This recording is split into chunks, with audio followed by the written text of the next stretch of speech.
ஆண்டவரும் இரட்சகருமாய் இயேசு கிறிஸ்துவின் இனிய நாமத்தினாலே உங்களை நான் வாழ்த்துகிறேன். இந்த நாளிலே செய்தியின் தலைப்பு தேவனிடம் திரும்புங்கள். தேவனிடம் திரும்புங்கள் என்ற தலைப்பின் கீழே நாம் பார்க்கலாம். ஏசாயா தீர்க்கதரிசியின் புஸ்தகம் 1 அதிகாரம். ஏசாயா தீர்க்கதரிசியின் புஸ்தகம் 1 அதிகாரம் 19 வசனத்தை வாசிக்கலாம். 19 வசனம். நீங்கள் மனம் பொருந்தி செவி கொடுத்தால் தேசத்தின் நன்மையை புசிப்பீர்கள். தேசத்தின் நன்மையை புசிப்பீர்கள். அல்லேலூயா சொல்லலாமா?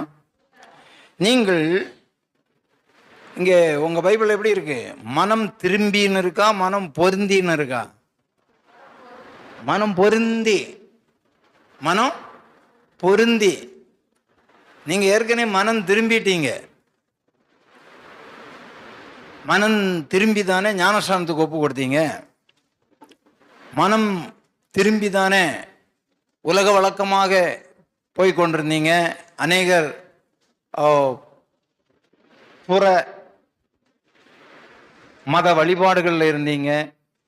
இப்போ ஆண்டவரே தெய்வம் என்பது நீங்கள் சர்ச்சுக்கு வர ஆரம்பிச்சிங்க, சபை கூடுதல் ஆரம்பிச்சிங்க, ஜபத்துக்கு வர ஆரம்பிச்சிங்க, மனம் திரும்பிட்டீங்க. மனம் திரும்பி உள்ளால வந்திருக்கிறவங்க மனம் பொருந்த வேண்டுமா? எப்படி மனம் பொருந்த வேண்டும்? மனம் திரும்புதல் என்று சொல்றது உங்களோட மனதெல்லாம் உலகம் உலகம் உலகம் உலகம் ஆசாபாசம் உலகம் உலக காரியங்கள் உலகம் இப்படி இருந்தது. இப்பொழுது தேவன் பக்கமாக நீங்கள் திரும்பிட்டீங்க. இப்போ தேவனுக்குள்ளாக வந்துட்டீங்க, மனம் திரும்பிட்டீங்க. இப்போ மனம் திரும்பி தேவனுக்கு பக்கமாக வந்து தேவனோடு இருக்கிறீங்க. இப்போ அதன் பிறகு நிறைய பேர் என்ன பண்ணுவாங்க? தேவனுடைய மனமும் என்னுடைய மனமும் பொருந்தி இருக்கிறதா என்றால் இல்லாமல் இருக்கிறது. தேவன் ஒன்று நினைக்கிறார், இவர்கள் ஒன்று செய்து கொண்டிருக்கிறார்கள். தேவன் ஒன்றை உங்களிடத்தில் எதிர்பார்க்கிறார், நீங்கள் ஒன்றை செய்து கொண்டிருக்கிறீர்கள். மனம் பொருந்தி இல்லை. ஆனால் இங்கே சொல்லப்பட்டிருக்கிறது, நீங்கள் மனம் பொருந்தி செவி கொடுத்தால் தேசத்தின் நன்மையை புசிப்பீர்கள் அப்படின்னா சுதந்திரிப்பீங்க. நீங்க இந்த உலகத்திலே ஆண்டவர் மனிதன் வாழ்வதற்காக சில நன்மைகளை வைத்திருக்கிறார். சமாதானம் என்கிற நன்மை, சந்தோஷம் என்கிற நன்மை. இந்த சமாதானம் சந்தோஷம் வரணுக்கு பொருளாதாரத்தில் நமக்கு வருமானங்கள் இருக்க வேண்டும். பொருளாதாரம் நன்றாக இருக்கணும், நோய் இல்லாமல் இருக்கணும், கஷ்டம் இல்லாமல் இருக்கணும், வருமானம் நிறைய இருக்கணும். இதெல்லாம் தேசத்தில் நன்மைகள். யாருக்கு தேசத்திலே நன்மை உண்டாகுமா? மனம் பொருந்தி இருக்கிறவர்களுக்கு நன்மை உண்டாயிருக்குமா?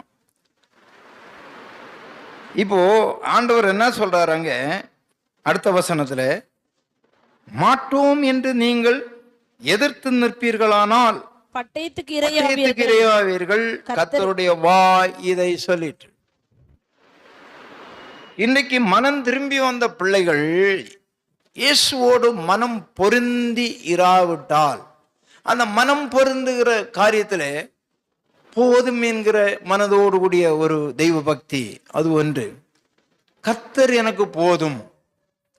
இந்த உலகம் என்னை கைவிடலாம், சொந்த பந்தங்கள் கைவிடலாம், கர்த்தர் எனக்கு போதுமானவராக இருக்கிறார் என்ற ஒரு மனம் பொருந்தி இருக்கிற அனுபவம் நம்மளே காணப்படும் போது நன்மையை சுதந்திரிப்போமா? அதெல்லாம் நான் மனம் பொருந்தி இருக்க மாட்டேன். தேவனுடைய இருதயத்துக்கு ஏற்ற ஒரு வாழ்வு நான் வாழ மாட்டேன். நான் என் மனம் போன போக்கில் தான் வாழ்வேன். அப்படி இருப்பார்களானால் எதிர்த்து நிற்பீர்களானால் பட்டயத்துக்கு இரையாவீர்கள்.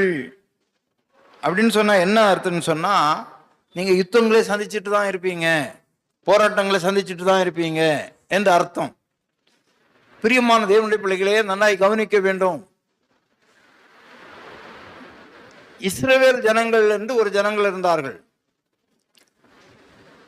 அவர்கள் ஆபிரகாமின் சந்ததி, ஈசாக்கின் சந்ததி, யாக்கோபின் சந்ததி.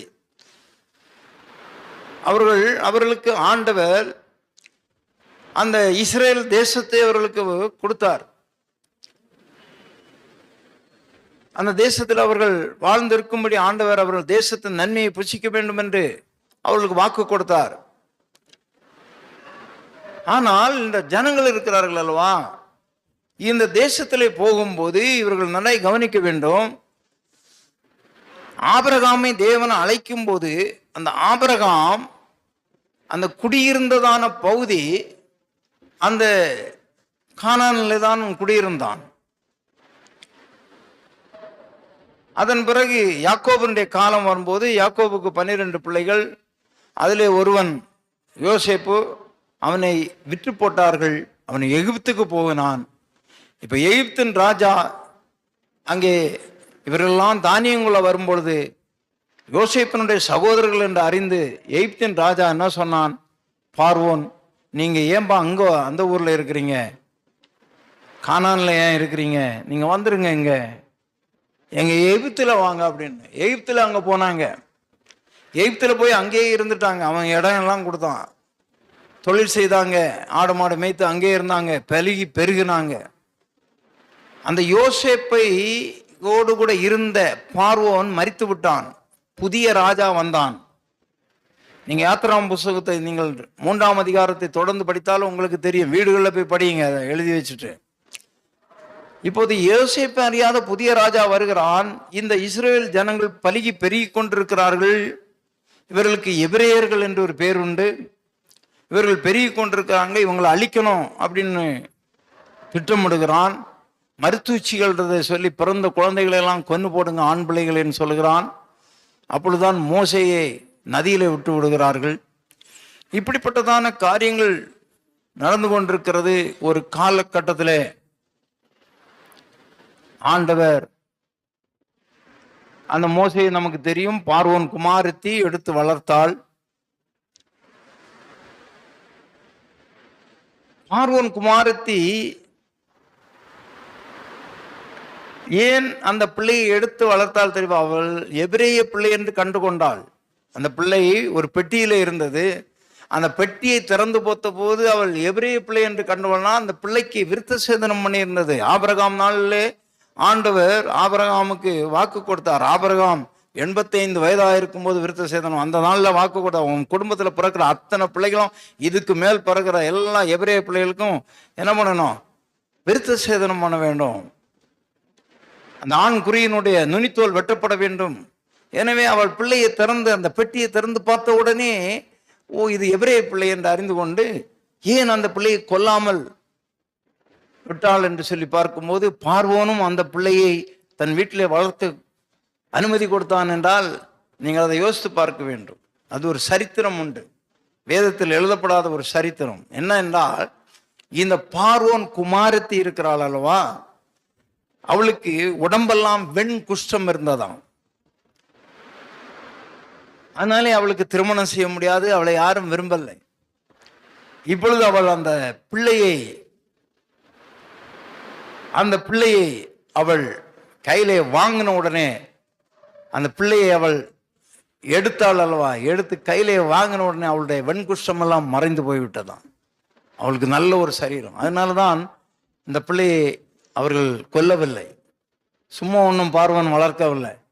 பார்வோனுடைய வீட்டிலே அவன் 40 வருஷம் வளர்ந்தான். அதன் பிறகு ஒரு எகிப்தியன் எபிரேயனை அடிக்கிறதை இவன் வெளியிலே பார்த்து அந்த எகிப்தியனை வெட்டி அவன் மண்ணிலே புதைத்து விட்டான். இன்னொரு முறை இதே போல ஒரு பிரச்சனை வரும் பொழுது இவன் அவனையும் சமாதானம் பண்ணும்போது அவன் சொன்னான், நீ எங்கள் மேல உன்னை அதிகாரியா வைத்தது யார்? ஏற்கனவே நீ ஒருத்தனை கொண்டு புதைத்தா எனக்கு தெரியும் என்று சொன்ன உடனே இவன் ஓடி போயிட்டான்.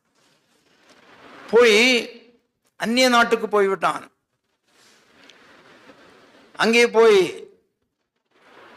ஆப்பிரிக்க தேசம், அங்கே போய் ஒரு மனிதனோடு ஒட்டி கொண்டான். எத்ரோ என்கிறான். அங்கே போய் அவனுடைய மகளை திருமணம் பண்ணி ஆடு மேய்க்கிறவனா மாறிட்டான். 40 வருஷம் அரண்மனையில வாழ்ந்தவன், சகல கலாச்சாரங்களை கற்றுத் தேர்ந்தவன். நமக்கு தெரியும். இப்பொழுது இஸ்ரேல் ஜனங்கள் அடிமைத்தனத்தில் வாழ்ந்து கொண்டிருக்கிறார்கள். ஆண்டவர் மோசையோடு பேசி, நீ போ, அடிமைத்தனத்தின் மக்களை மீட்டு கொண்டு வா என்று. 430 வருஷம் அடிமையா இருந்தாங்க. இப்பொழுது மோசே போய் அவர்கள் எல்லாரையும், நீங்கள் பழையபடி கானானுக்கு போக வேண்டும் வாங்க அப்படின்னு அவர்களை நடத்தி கொண்டு வருகிறான். பிரியமான தேவனுடைய பிள்ளைகளே, ஆண்டவர் அந்த நேரத்திலே இஸ்ரவேல் ஜனங்களுக்கு கொடுத்த கட்டளை என்ன தெரியுமா? நீங்கள் இந்த இப்பொழுது இவர்கள் கானானை விட்டுட்டு வந்துட்டாங்கல்ல, 430 வருஷம் ஆச்சு. இந்த கானான்ல வேற மக்கள் குடியேறிட்டாங்க. நோவாவனுடைய சந்ததிகள், இன்னும் பார்த்தீங்கன்னா ஆதாமனுடைய காயினின் சந்ததிகள், இவர்களெல்லாம் கொடிய மக்கள். இவர்களெல்லாம் அந்த தேசத்தில் போய் பெரியாளாகி இருக்கு. இப்போ தேசத்தை எல்லாம் அங்கே 7 ஜாதி மக்கள் இருக்கிறார்கள். ஆண்டவர் மோசேக்கும் வாக்கு கொடுக்கும்போது யோசுவாவுக்கும் அதே தான், நீங்கள் போய் அந்த 7 ஜாதிகளையும் துரத்தி அந்த தேசத்தை உங்களுக்கு தருவேன், அது பாலும் தேனும் ஓடுகிற தேசம் என்று சொல்லி. அப்பொழுது ஆண்டவர் என்ன சொன்னார் தெரியுமா? 2 காரியங்களை ஆண்டவர் சொன்னார். நீங்கள் அங்கே போகும்போது அவர்களுடைய வழிகளை நீங்கள் பின்பற்றக்கூடாது. அவர்கள் எல்லாரும் அசுத்த ஆவிகளையும் விக்கிரகங்களையும் வழிபட்டு கொண்டிருந்தார்கள். எனவே அந்த விக்கிரக வழிபாடுகள் உங்களிடத்தில் இருக்கக்கூடாது, அந்த அசுத்த ஆவிகளுடைய வழிபாடுகள் இருக்கக்கூடாது, அந்நிய தெய்வங்கள் என்று சொல்லி. அது உங்களுக்கு அதுதான் விக்கிரக ஆராதனை, அந்நிய தெய்வம், அதை நீங்கள் பின்பற்றக்கூடாது. 2வது ஒன்று இருந்தது, வேசித்தனத்தின் ஆவி அவர்களிடத்தில் இருந்தது. அவர்கள் எல்லாரும் வேசித்தனத்தின் ஆவியை உடையவர்களாக இருந்தார்கள். இதெல்லாம் நீங்கள் அதை ஒரு ஆவிக்குரிய கண்ணோட்டத்தோடு நீங்கள் இன்றைக்கு அந்த வேசித்தனத்தின் ஆவிகள் இருக்கிறது. அது என்ன என்றால், அவர்கள் அஸ்திரோத்தை வணங்கினார்கள், தேவதைகளை வணங்கினார்கள். அதெல்லாம் நிர்வாண சாமிகளாகவே இருந்தது. அதையெல்லாம் அவர்கள் ரசித்தார்கள், அந்த அருவருப்புகளை அவைகளில் செய்தார்கள். எனவே பிரியமான தேவனுடைய பிள்ளைகளே, ஆண்டவர் சொன்னார், இந்த வேசித்தனமும் விக்கிரக ஆராதனையும் உங்களை இருக்கக்கூடாது. நீங்கள் அவர்களுடைய வழியை பின்பற்றக்கூடாது. அவர்கள் தீ கடக்கிறவர்களாகவும் தீ மிதிக்கிறவர்களாகவும் இந்த காரியங்களை எல்லாம் செய்து கொண்டிருக்கிறாங்க, அருவருப்புகளை செய்கிறாங்க, நீங்கள் அதை செய்யக்கூடாது என்று சொன்னார். இந்த இஸ்ரவேல் ஜனங்கள் ஆண்டவர் சாமுவேலின் நாட்களுக்கு பிறகு நமக்கு தெரியும், எங்களுக்கு ராஜா வேண்டும் என்று கேட்டார். இந்த ராஜாக்களின் காலம் வருகிறது.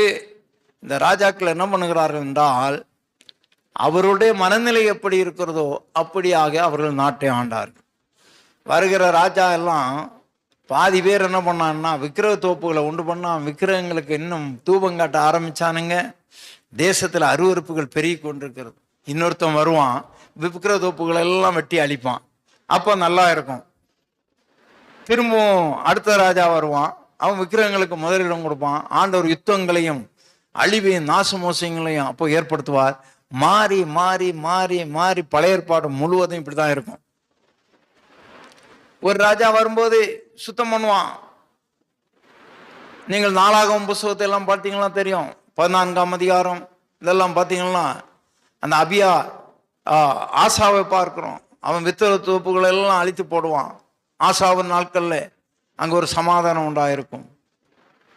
யோசபாத் நாட்களில் வேதத்தை கொண்டு போதிப்பான் அவன். இப்படியாக மற்ற ராஜாக்கள் வரும்போது மறுபடியும் துன்பம் மாறி மாறி மாறி இருக்கிறது. இப்பொழுது தெய்வம் மக்களோடு ஆசையா இருக்க முடியவில்லை. இப்ப சொன்ன மனம் பொருந்தி மக்களும் தெய்வமும் இல்லை. நல்லா கவனிக்கணும், மனம் பொருந்தி மக்களும் தெய்வங்களும் இல்லை. இப்ப இவங்க என்ன பண்றாங்கன்னா, தெய்வத்துக்கு பிரியப்படுத்துவதற்கு, தெய்வத்தை பிரியப்படுத்துவதற்கு அமாவாசையை கொண்டாடுறாங்க. அமாவாசை ஜபம், அமாவாசை திருவிழாக்கள் எல்லாம் கொண்டாடுறாங்க. திருவிழாக்கள் நல்லா கவனிக்கணும். இப்பவும் சில ஊர்களில் தங்கள் குல தெய்வங்களுக்கு பல ஆண்டுகளாக வழிபடாமல் இருக்கும். ஒருத்தன் வருவான், அந்த ஊர் தலைவன், அப்பா நம்ம ஊர் வழக்கத்தின்படி வருடம் குல தெய்வத்துக்கு நம்ம என்ன பண்ணிட்டு இருந்தோம், அதில் திருவிழா எல்லாம் கொண்டாடிட்டு இருந்தோம்ப்பா, பலி செலுத்திட்டு இருந்தோம். இதெல்லாம் இப்போது 4-5 வருஷமா இல்லாததுனால மழை பெய்யல, ஊர் சண்டை, நாட்டில் நிம்மதி இல்லை, சமாதானம் இல்லை. திரும்பவும் என்ன பண்ணணும், நம்ம அந்த சாமிக்கெல்லாம் புல்லு முளைச்சி கிடக்கும், அதெல்லாம் சுத்தம் பண்ணி நல்லா சாமிக்கு பெயிண்ட் அடித்து திரும்ப நம்ம திருவிழா கொண்டாடணும்னு இப்பவும் சில ஊர்களில் கொண்டாடிட்டு இருக்கிறாங்க. புரிகிறதா உங்களுக்கு? அதைத்தான் அன்றைக்கும் பண்ணாங்க, இவங்களும் பண்றாங்க, இவங்களும் பண்றாங்க. அப்படின்னு என்ன, தேவனை அறிஞ்சவங்களும் பண்றாங்க, தேவனை அறியாதவங்களும் பண்றாங்க. கிறிஸ்தவங்க தேர் இழுக்கிறாங்க, ஆமா தேர் பவனியம். அவனும் என்ன பண்றான், தேர் இழுக்கிறான். உங்களுக்கு புரியுதா நான் சொல்றது? எல்லாரும் தேர் இழுக்கிறாங்க, வருஷத்துக்கு ஒருக்கா இழுத்து திருவிழா கொண்டாடுறாங்க. அப்பதான் மழை பெய்ய நாட்டுக்கு நல்லது நடக்கணும். அவனும் பண்றான், இவனும் பண்றான். இப்பொழுது ஆண்டவருக்கு ஒரு பெரிய வேதனை. நல்லா கவனிக்கணும் நான் சொல்ற வார்த்தையை. ஆண்டவர் என்ன சொல்றாரு? 1ஆம் வசனம் வாசிங்க. ஆமோஸின் குமாரனாகிய ஏசாயா யூதாவின் ராஜாக்களாகிய உசியா, யோதாம், ஆகாஸ், எசேக்கியா என்பவர்களின் நாட்களில் யூதாவையும் எருசலேமையும் குறித்து கண்ட தரிசனம். இங்கு இவன் ஒரு தரிசனத்தை பார்க்கிறான். இந்த ராஜாக்களுடைய காலங்களிலே தேசம் கெட்டு போய் கிடக்கிறது, தேசம் அருவறுப்புகளிலே கிடக்கிறது. என்ன சொல்றாரு? அப்ப இவர் என்ன சொல்றாரு? 2ஆம் வசனம் வாசிங்க. வானங்களே கேளுங்கள், பூமியே செவி கொடு, கர்த்தர் பேசுகிறார். நான் பிள்ளைகளை வளர்த்து ஆதரித்தேன், அவர்களோ எனக்கு விரோதமாய் கலகம் பண்ணினார்கள். நல்லா கவனிங்க. இப்ப யாரை பார்த்து முறையிடுகிறார்? ஏசாயா தீர்க்கதரிசி. ஏசாயா தீர்க்கதரிசிட்ட ஆண்டவர் தான் சொல்றாரு. இப்ப என்ன சொல்றாரு? அவரை வச்சுக்கிட்டு சொல்றாரு, வானங்களே செவி கொடுங்க, வானங்களே கேளுங்க, பூமியே செவி கொடுங்க. நல்லா கவனிக்கணும். வானத்தை கூப்பிட்டா வானத்துக்கு காது கேட்குமா? பூமியே செவி கொடு. அப்ப யார் செவி கொடுக்கணும்? மக்கள் தான் செவி கொடுக்கணும். ஆனா இவர் பெருமூச்சு விட்டு அழுறாரு, வானமே பூமியே எனக்கு செவி கொடுங்க, கர்த்தர் பேசுகிறார். நான் பிள்ளைகளை வளர்த்து ஆதரித்தேன், பார்வோன் அழிக்காதபடி நான் ஆதரித்தேன், அவர்களுக்கு வேண்டியதை கொடுத்தேன், எல்லா ஜாதிகளின் ஜனங்களையும் துரத்தி அவர்களை அங்கே நிலைநாட்டினேன். தேவன் கூட இல்லாவிட்டால் அவர்கள் பல ஜாதிகளை துரத்தி இருக்க முடியாது, அந்த 7 ஜாதிகளையும் துரத்த முடியாது. தேவன் அவர்களோடு கூட இருந்தார். ஆமென். தேவன் அவர்களுக்கு அற்புதம் செய்தார். இப்ப சொல்றார் அவர்,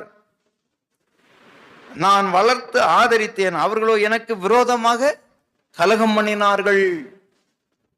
தெய்வ பிள்ளைகளே கவனமா இருக்கணும். நிறைய கிறிஸ்டின்ஸ் கூட புறஜாதியார் செய்த வழக்கங்களை போய் பின்வாங்கி போயிடுறாங்க. ஆமா, இவங்களும் மற்றவங்க செய்யறதுக்கெல்லாம் இவங்களும் போய் உடன்பட்டு பண்ணிடுறாங்க. என்னதான் இயேசுன்னு சொல்லி கண்டோம், கொஞ்ச நாள் அப்படியே செய்து பார்க்கலான்னு. இல்லை சொல்றார், விரோதமாய் கலகம் பண்ணினார்கள். 3ஆம் வசனம் சொல்லுகிறார். முதல்ல என்ன சொன்னாரு? வானத்தை கூப்பிட்டு சொன்னாரு, பூமியேன்னு சொன்னாரு. இப்ப எதை சொல்றாரு பாருங்க. 3வது, மாடு தன்னுடைய எஜமான தெரியுங்க, கழுதை தன் ஆண்டவருடைய முன்னணியை தெரியும். இஸ்ரவேலோ அறிவில்லாமலும் என் ஜனம் உணர்வில்லாமலும் இருக்கிறது என்கிறார். அவர் சொல்றார், மாட்டுக்கு கூட எஜமான் யாருன்னு தெரியுங்க, கழுதைக்கு கூட தன்னுடைய ஆண்டவருடைய வீடு எங்க இருக்குன்னு தெரியும். அந்த காலங்களில் எல்லாம் சலவை தொழில் பண்றவங்க இந்த கழுதையின் மேலதான் பழைய துணியெல்லாம் வச்சு ஆத்தங்கரையை கொண்டு போய் அங்க அடிச்சு துவைச்சிட்டு காய போட்டுட்டு சாயங்காலம் அந்த கழுதைக்கு மேல ஏத்தி வச்சுட்டு விட்டுருவாங்க. அது கரெக்டா வீட்டுக்கு கொண்டு வந்து சேரும். புரிகிறதா உங்களுக்கு? அவர் சொல்றாரு, மாட்டுக்கு எஜமான தெரியும். சில கிராமங்கள்ல ஊர்கள்ல நீங்க பார்த்திருப்பீங்க, இந்த ஜல்லிக்கட்டு காளையை ஒரு குழந்தை போய் தொடும் பார்த்தீங்களா? அது ஒண்ணுமே செய்யாது. நீ நானும் போனோம்னா என்ன ஆகும்? குத்தி குடலை கிழிச்சிரும். ஆனா குழந்தையும் போனா கூட அதை என்ன பேசாம இருக்கணும்னா, மாடு தன் எஜமானை அறியும், கழுதைக்கு ஆண்டவனுடைய அட்ரஸ் தெரியும். என் ஜனமும் அறிவில்லாமலும் எப்படி இருக்கிறாங்களா? உணர்வு இல்லாமலும் இருக்கிறாங்க அப்படின்னு சொன்னார். இன்னைக்கு நமக்கு தேவனை குறித்த அறிவு இருக்குதா, உணர்வு இருக்கிறதா? காலம் 5 மணி 4 மணிக்கு அப்பதான் ரொம்ப தூக்கம் வருது. எங்கங்க நைட்ல எல்லாம் ஒரே புழுக்கமா இருக்கு, வேக்காடா இருக்கு. காலம் ஒரு 3 மணிக்கு மேல தாங்க கொஞ்சம் தூக்கமே வருது. அதுலயும் ஒரு 4 மணி 5 மணின்னு என்னதான் வெயில் இருக்கிற காலத்துல ஒரு சின்ன குளிர் அடிக்கும். அப்படியே தலையில இருந்து கால் வரைக்கும், காலில் இருந்து தலை வரைக்கும் அப்படியே போர்த்திக்கிட்டு நல்லா தூங்குறாங்க. ஆண்டவர் என்ன சொன்னாரு? அதிகாலையிலே தேடுகிறவன் என்னை கண்டடைவான். ஆண்டவர் மெதுவா 4 மணிக்கு எழுப்புவார். அப்படியே பார்ப்பாங்க டைம் பீஸ. ஏப்பா இப்பதான் கண்ணை தூங்குன மாதிரி இருந்து இதுக்குள்ளால முழிப்பு வந்துச்சு. அப்படியே ஒரு போர் இன்னும் கொஞ்சம் கூட போர்த்து தூங்கு, நல்லா 7 மணி ஆகும். இவங்க 6 மணிக்கு 6:30க்கு வேலையை தொடங்கணும். வீட்டு வேலையை தொடங்கினா தான் அடுத்த வேலைக்கு போக முடியும். 7 மணி பானம் அப்படி டைம் பீஸை பார்ப்பாங்க. 7 மணின்னா இவங்களுக்கு ஹார்ட் படபடன்னு அடிக்கும். ஐயோ மணி 7 7 7. உணர்வும் இல்லை, என்ன இல்லை, அறிவும் இல்லை. 5 மணிக்கு எழும்பியாவது அட்லீஸ்ட் தேவனை துதிக்கணும். அந்த உணர்வும் இல்லை, அறிவும் இல்லை, படுத்து தூங்க வேண்டியதான். ஆண்டவர் என் ஜனமும் அறிவு இல்லாம உணர்வு இல்லாம இருக்கிறாங்கன்னு சொன்னார். அப்படியே வர்றாங்க அவங்க சோதரம். அதனால அவங்களுக்கு என்ன ஆகி போச்சா, நல்லா கவனமா இருங்க. 5ஆம் வசனம் வாசிங்க. இன்னும் நீங்கள் ஏன் அடிக்கப்பட வேண்டும்? அதிகமாய் விலகி போகிறீர்களே. அந்த 4ஆம் வசனம் பாருங்க. ஐயோ பாவமுள்ள ஜாதியும் அக்கிரமத்தால் பாரந்து வந்த ஜனமும் பொல்லாதவர்களின் சந்ததியும் கேடு உண்டாக்குற புத்திரமா இருக்கிறார்கள். கர்த்தரை விட்டு இஸ்ரவேலின் பரிசுத்தருக்கு கோபம் உண்டாக்கி பின்வாங்கி போனாங்க. இதெல்லாம் இஸ்ரவேல் ஜனங்களை தான் ஆண்டவர் சொல்றாரு. இன்னும் நீங்கள் ஏன் அடிக்கப்பட வேணும்? ஏங்க இன்னும் கஷ்டப்பட்டு இருக்கிறீங்க அப்படின்னு ஆண்டவர் கேட்கிறாரு. ஏன் இன்னும் கஷ்டப்படுறீங்க? அதிகமாய் விலகி போறீங்களே. தலையெல்லாம் வியாதி, இதயமெல்லாம் பலட்சியமா இருக்கு. உள்ளங்கால் தொடங்கி உச்சந்தலை மட்டும் அதுல சுகமே இல்லை.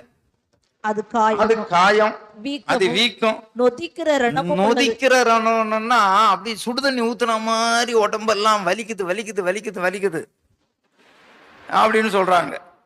அது சீல் பிதுக்கப்படவும் இல்லை, கட்டப்படாமலும் எண்ணெயினால் ஆற்றப்படாமலும் இருக்கிறது. இன்னைக்கு அப்படித்தானே மனுஷன் புலம்பிட்டு கிடக்குறான். உச்சந்தலை முதல் உள்ளங்கால் வரை, உச்சந்தலை உள்ளங்கால். ஆனா உனக்கு ஏன் உச்சந்தலை முதல் உள்ளங்கால் வரையிலும் உனக்கு அந்த வியாதி என்னன்னா, நீ உச்சந்தலையிலேருந்து உள்ளங்கால் வரையும் போர்த்திட்டு தூங்குற 5 மணிக்கு மேல். சூடு சோரனா இருந்தா இனிமேல் 5 மணிக்கு மேல நீங்க தூங்கக்கூடாது. அப்புறம் என்ன ஆயிரும்? தலை நோவு வரும். உச்சந்தலை முதல் உள்ளங்கால் வரையும் நோவு தான் வரும். சோத்திரம். அப்புறம் என்ன பண்றாங்க பாருங்க. கர்த்தர் உங்களை ஆசீர்வதிப்பாராக, என்னை மன்னிப்பாராக, பிதாவே இவர்களுக்கு மன்னியும். அவ்வளவுதான் நான் சொல்லுவேன். சோதரம். இப்போ என்னாச்சு? 7ஆம் வசனம். உங்கள் தேசம் பாழாய் போயிற்று, உங்கள் பட்டணங்கள் அக்கினியால் சுட்டரிக்கப்பட்டது, அந்நியர் உங்களை கண்களுக்கு முன்பாக பட்சிக்கிறாங்க. எல்லாம் அழிவு, நாசமோசம் வந்து நேபுகாத்நேச்சார் வந்து எல்லாத்தையும் பிடிச்சிட்டு போட்டான். அழிவு எல்லாம் இப்படி யுத்தத்தின் மேல் யுத்தம். யோவேல் தீர்க்கத்தை சொல்வார் அல்லவா? பச்சை புழு விட்டதை பச்சை கிளி தின்னது, பச்சை கிளி விட்டதை பச்சை புழுக்கள் தின்னது, பச்சை புழுக்கள் தான் மசுக்கொட்டை இப்படின்னு சொல்லுவார். இதெல்லாம் ராஜாக்கள் வந்து அழிச்சிட்டு ஒண்ணு பின்னால ஒண்ணு. பிரியமான தேவனுடைய பிள்ளைகளை நன்றாய் கவனிக்கணும். இப்போ இவங்க என்ன பண்றாங்க? உடனே இஸ்ரேல் ஜனங்க காணிக்கையை கொண்டு வந்து கொடுக்குறாங்க. ஆண்டவருக்கு பலியிடுறாங்க, தூபம் காட்டுறாங்க. எப்படியாவது கடவுள் இறங்குவாரா அப்படின்னு. நல்லா கவனிங்க. 13ஆம் வசனம். இனி வீண் காணிக்கைகளை கொன்ற வேண்டாம், தூபம் காட்டுதல் எனக்கு அருவருப்பா இருக்கிறது. நீங்கள் அக்கிரமத்தோடு ஆதரிக்க மாத பிறப்பையும் ஓய்வு நாளையும் சபை கூட்டத்தையும் நான் இனி சகிக்க மாட்டேன். இந்த ஒரிஜினல் மொழிபெயர்ப்புல இந்த மாத பிறப்புன்னு இருக்கிறது அமாவாசைன்னு இருக்கும். அமாவாசை கொண்டாடுறது. இப்ப நம்ம கிறிஸ்தவங்களும் தொடங்கிட்டாங்க அமாவாசை ஜபம்னு. இப்போ இவங்க எல்லாம் காணிக்கை கொடுத்து தேவ சமூகத்துக்கு வரணும், பலியிடணும். இதெல்லாம் தேவனுடைய நியமம் தான் பழைய ஏற்பாட்டுல. ஆனால் இவங்க இந்த பலியை கொண்டு வந்து கொடுத்த உடனே தெய்வம் சமரசம் ஆயிடுவாரு அப்படின்னு நினைச்சாங்களாம். உங்கள் மாத பிறப்புகளையும் உங்கள் பண்டிகைகளையும் ஆத்மா வெறுக்கிறது. பண்டிகை என்றால் திருவிழாக்கலாம், மூல பாஷையில் இருக்கிறது. அமாவாசை, இந்த பண்டிகை மாத பிறப்பு என்றால் அமாவாசை, பண்டிகை என்று சொல்றது திருவிழாக்கள். இதெல்லாம் பண்ணி தெய்வத்தை என்ன பண்ணிடலாம், காம்ப்ரமைஸ் பண்ணிடலாம் அப்படின்னு நினைச்சாங்களாம்.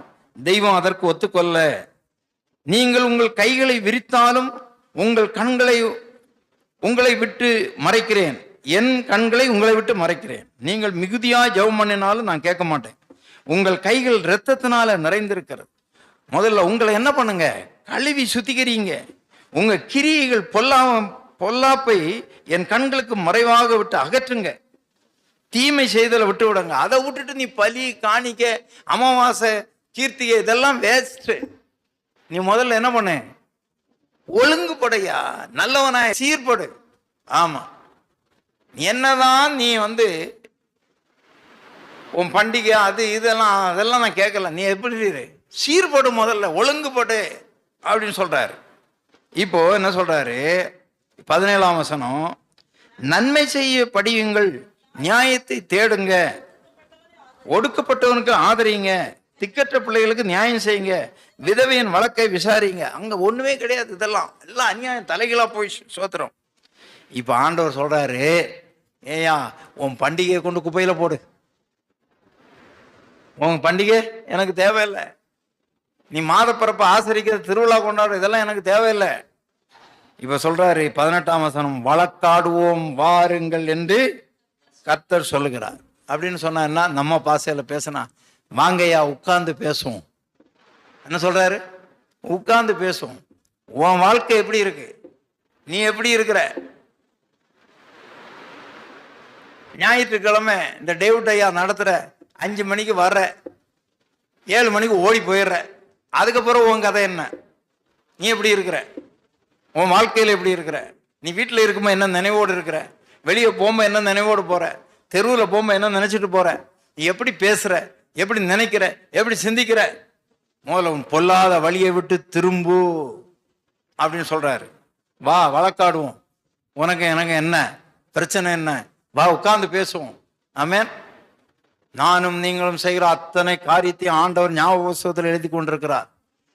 நம்ம ஒன்றும் மறைக்க முடியாது. சோதரம் கவனமா இருங்க. இப்போதான் சொல்றாரு, என்ன சொல்றாரு, ஏன் உங்க பாவங்க செவேரன்னு இருந்தா கூட நான் என்ன பஞ்ச போல மாத்திடுவேன், உறைந்த மலையை போல பனிக்கட்டி மாதிரி வெள்ளையாக்கிடுவேன், ரத்தாம்பரம் போல சிவப்பா இருந்தாலும் நான் பஞ்சை போல வன்மையாக்குவேன். நான் இரக்கமுள்ள தெய்வம், அதுக்காக தான் நான் அடிக்கப்பட்டேன், அதுக்காக தான் நான் ரத்தம் சிந்தினேன். இப்ப சொல்றாரு, புரிகிறதா உங்களுக்கு? இப்ப சொல்றாரு ஆண்டவர். அப்ப சொல்லியிருப்பார், நான் ரெடியா இருக்கிறேன்யா உன் பாவத்தை மன்னிக்க, அக்கிரமம் நீ அதெல்லாம் விட்டு திரும்பி வா. அன்றைக்கு இருந்தவங்க எல்லாம் பிள்ளைங்களை தீக்கடக்க பண்ணாங்களாம், நரபலி கொடுத்தாங்களாம். நல்லது நடக்கும், நல்லது இன்னைக்கும் உலகத்துல நடந்துட்டு இருக்கு. ஆண்டவர் சொன்னா அதெல்லாம் எனக்கு தேவையில்லை, நீ வா வழக்காடுவோம், வா உட்காந்து பேசலாம், உனக்கு எனக்கு என்ன சொல்லிட்டு சொல்றாரு, நீங்கள் மனம் பொருந்தி செவி கொடுத்தால் தேசத்தின் நன்மையை அல்லேலூயா சொல்லலாமா? புரிகிறதா உங்களுக்கு பிரியமானவளே? ஆமென். மனம் பொருந்துங்க, மனம் பொருந்தி செவி கொடுங்க. என் இருதயம் உன் இருதயம் ஒன்னா இருக்கட்டும். நான் ஒண்ணு நினைக்கிறேன், நீ ஒண்ணு செய்யற. நான் ஒன்னு எதிர்பார்க்கிறேன், நீ ஆனால் இன்னொன்னு செய்யறாய். தெய்வம் மனிதர்களோடு வாசம் பண்ண முடியாமல் போய்விட்டு இன்றைக்கும் அதேதான். இன்றைக்கு தெய்வம் நம்மோடு உள்ளாக இருக்கிறார், வாசம் பண்ணுகிறார். நம்முடைய சரீரத்தை தேவனுடைய ஆலயமாக அவர் மாற்றி வைத்திருக்கிறார். ஆனால் தேவன் இன்றைக்கு வெளியே நிற்கிறாரா, உள்ளால இருக்கிறாரா, வருத்தப்படுறாரா? பிரியமான தேவனுடைய பிள்ளைகளே, மனம் பொருந்த வேண்டும். ஆண்டோட சமுத்திரம் முழங்கால் படியிடலாமா? ஆமென். மனம் பொருந்துங்க. அதனாலதான் தலைப்பு கொடுத்தேன், தேவனிடத்துல திரும்புங்க. உங்க மனம் எப்படி இருக்கிறது? எதன் மேல் வாஞ்சியா இருக்கிறது? என்ன செய்து கொண்டிருக்கிறீர்கள்? பிரியமான தேவனுடைய பிள்ளைகளை, சில கர்த்தருடைய பிள்ளைகள் என்று சொல்லுகிறவர்கள் ஒரு சண்டைன்னு வந்துட்டா ரோட்ல நின்று பேசுற கெட்ட கெட்ட வார்த்தை, அசிங்கமான வார்த்தைகள் தெய்வம் பார்த்து கொண்டிருக்கிறார். எப்படி நன்மை வரும்? எப்படி சமாதானம் வரும்?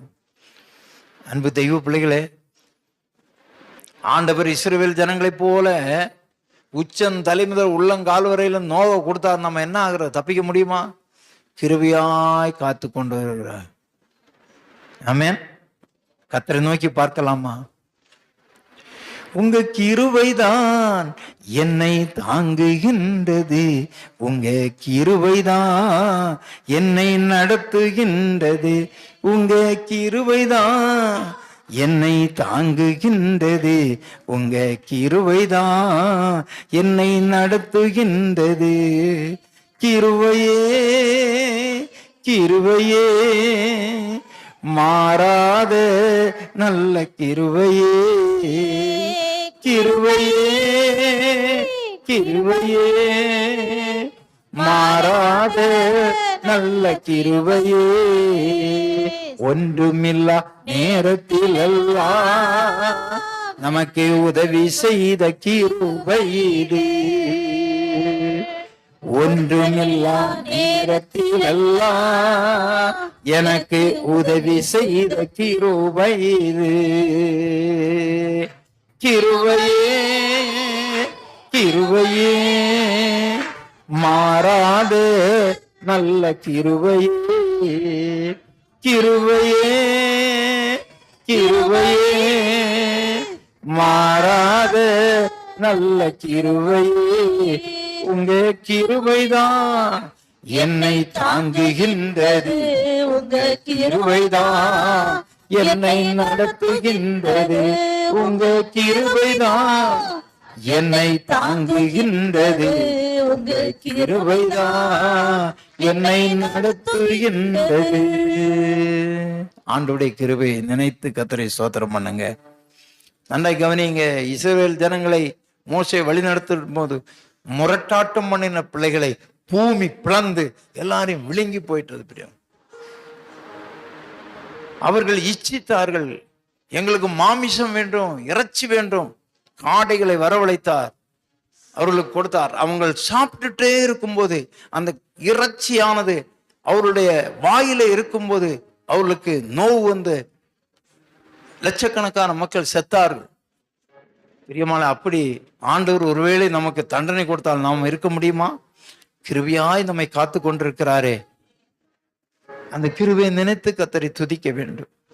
எனவே மனம் திரும்பின பிள்ளைகளே, நீங்கள் மனம் பொருந்துங்கள் என்று கர்த்தர் சொல்லுகிறார். ஆவியானவர் சொல்லுகிறார், மனம் பொருந்துங்கள், தேசத்தின் நன்மையை புசிப்பீர்கள். பரலோக பிதாவே உமக்கு ஸ்தோத்திரம். பிள்ளைகளை ஆசீர்வதியும், வசனத்தின்படி தங்களை காத்துக்கொள்ள உதவி செய்யும். உம்முடைய வசனத்தை நீங்க சொல்ல சொன்னீங்க, நான் சொல்லிட்டேன். ஆண்டவரே, நீர் மகிமைப்படும்படியான காரியங்களை செய்யும். நாங்கள் மனம் பொருந்தி தேசத்திலே நீர் எங்களுக்கு வைத்திருக்கிற நன்மையை சுதந்திரிக்க கிருபை தாரும். எங்கள் வியாதிகள், பலவீனங்கள், குற்றங்கள், குறைகளை மன்னித்து தயவாய் நீர் இறங்க, நாங்கள் உம்மை விட்டு விலகாதபடி எங்களை காத்துக்கொள்ளும். இயேசுவின் ஜெபிக்கிறோம் பிதாவே, ஆமென்.